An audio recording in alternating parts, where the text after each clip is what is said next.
भरत सुबह का सपना सच होता है, ये कहा गया है। भरत रात बीतकर सवेरा हुआ था और भरत ने एक अप्रिय स्वप्न देखा, यानी वो ब्रह्म बेला, वही समय है। अप्रिय स्वप्न देखा सुबह का और चिंतित हुए। सुबह के समय वो अपने मित्रों को उन्होंने बताया, वहां पे अपने ननिहाल में तो एक गोष्ठी का आयोजन किया। उनके मित्रों ने प्रयास किया कि इनका मन बहलाए, क्योंकि इनका मन खिन्न है। भरत जी ने कहा कि मैंने सुबह के समय एक स्वप्न देखा है और यह स्वप्न बड़ा ही खतरनाक है। यह स्वप्न दुख से भरा है। उन्होंने पूछा कि क्या स्वप्न देखा आपने। हम आज भी कहते हैं ना कि सुबह का स्वप्न सच हो जाता है, ये भरत जी का। अब देखिए, यानी हम अकेली सभ्यता हैं पूरे मानव, पूरी पृथ्वी में, जो उस कंटिन्यूटी को आज तक पालन कर रहे हैं। हम पेड़ की भी पूजा करते हैं, हम चरण की भी पूजा करते हैं, हम देवालय की भी पूजा करते हैं, मंदिर की भी बनवाते हैं, हम सुबह के स्वप्न को भी सच मानते हैं। और ये सब त्रेता युग से कंटिन्यू है। हमारे विवाह के मंत्र वेद के हैं।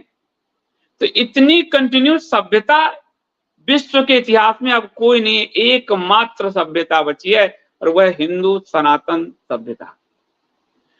तो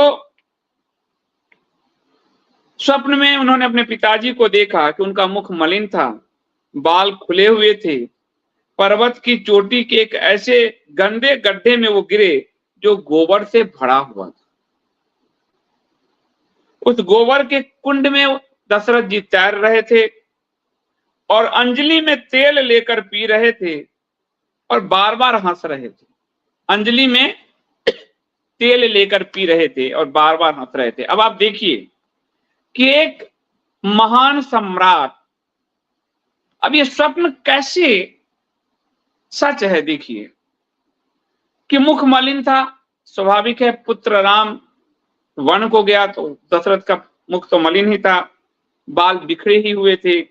पर्वत की चोटी से, यानी उस ऊंचाई से जो धर्म ध्वज की ऊंचाई पर थे, उससे वो गिरे और ऐसे गड्ढे में गिरे जो गोबर से भरा था, यानी जहां से उन पर कलंक जो लगा कि अपने धर्मनिष्ठ पुत्र को भेज दिया वन में। हम कहते हैं घर में शुद्धता के लिए हम लीपते हैं गोबर आदि से, कलंक मिटाते हैं, यानी गंदगी मिटाते हैं। तो वो गोबर से बड़े गड्ढे में गिरे हैं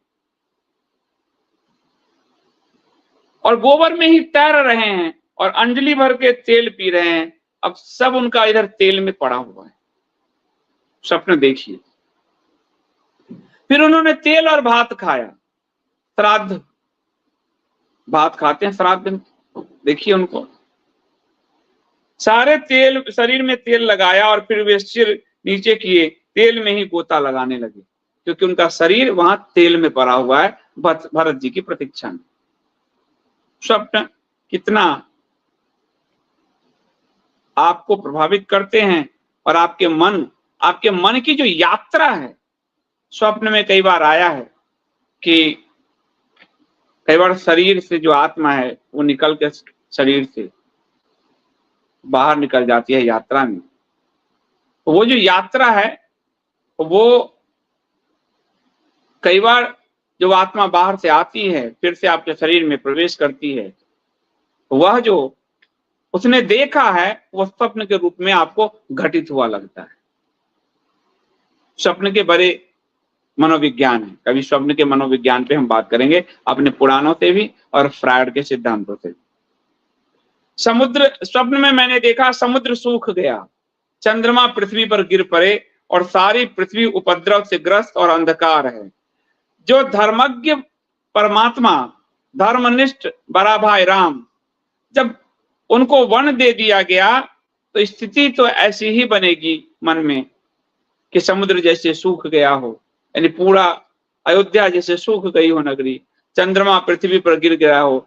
चंद्रमा हमारे मन का प्रतीक है, चंद्रमा हमारे शीतलता का प्रतीक है।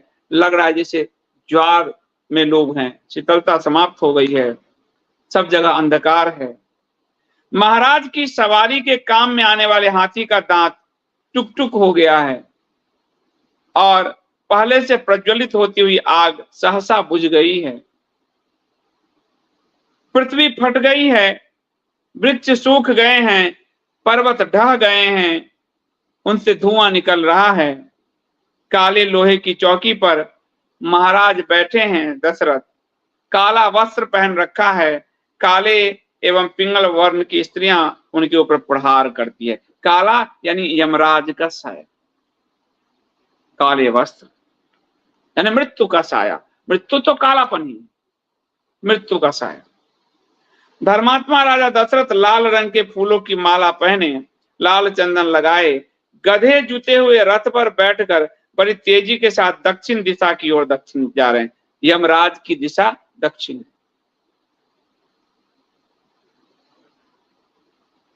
दशरथ जी, भरत जी कहते हैं कि इस स्वप्न का फल यह होगा कि महाराज दशरथ, मैं, श्री राम अथवा लक्ष्मण, इसमें किसी न किसी की मृत्यु होगी, क्योंकि स्वप्न में गधे जुते हुए रथ से यात्रा करता दिखाई यदि दे, उसकी चिता का धुआं, यानी स्वप्न में गधे जुते हुए रथ से कोई जो यात्रा कर रहा है, उसकी चिता का धुआं शीघ्र उठने वाला है, यानी यमराज आ चुके हैं। तो भरत जी व्याकुल हैं इसकी वजह से, क्योंकि उन्होंने एक दुस्वप्न देखा, स्वप्न भी नहीं दुस्वप्न देखा।